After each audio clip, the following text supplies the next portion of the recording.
Gulf దేశాల మీద Iran వ్యూహం ఏంటి? పక్కా ఒకటే. ఎందుకు వాళ్ళందరి మీద దాడి చేస్తుంది? వాళ్ళు ఇప్పటికే ప్రకటన ఇచ్చారు, నువ్వు మా మీద ఆపేసేయని. అంతేగాని వాళ్ళు ఎవరో ఎదురు దాడి చేయట్లా. ఆయుధాలు ఉన్న వాళ్ళ దగ్గర సైన్యం ఉంది కాబట్టి ఇంతకుముందు యుద్ధాలు చేసిన అనుభవం లేదు. బట్ వెనకాల ఇజ్రాయెల్ ఉంది కాబట్టి చేయొచ్చు.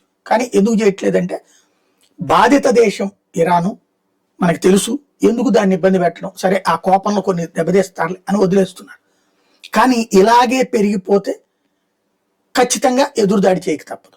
ఆ స్టేజ్ వస్తుందా? లేకపోతే గల్ఫ్ దేశాల మీద దాడితో ఇరాన్ వ్యూహం ఏంటంటే వాళ్ళ మీద దాడులు చేస్తుంటే వాళ్ళు తమను తాము రక్షించుకోవడానికి అమెరికా మీద ప్రెషర్ పెడతారు. అమెరికా నువ్వు యుద్ధం ఆపేసేవా, కొమైని చంపేసావు కదా చాలు కదా, అట్లాగే అణుస్థావరాలకు సంబంధించిన ముక్కు మూసేసావు, మూతి మూసేసావు కదా చాలు కదా, నువ్వు అవతలకి వెళ్ళిపో అని చెప్పేసి అమెరికా మీద ఒత్తిడి తేవాలి.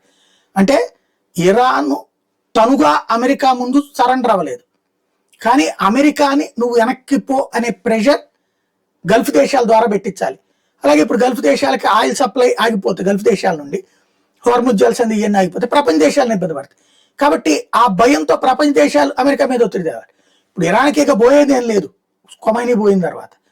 కాబట్టి ఒత్తిడి తెచ్చి ఇక్కడ గెలుపు ఓటముల ప్రస్తావన లేకుండా యుద్ధం ఆపించడం కోసం ఈ ఒత్తిడి చేస్తుంది ఇరాన్.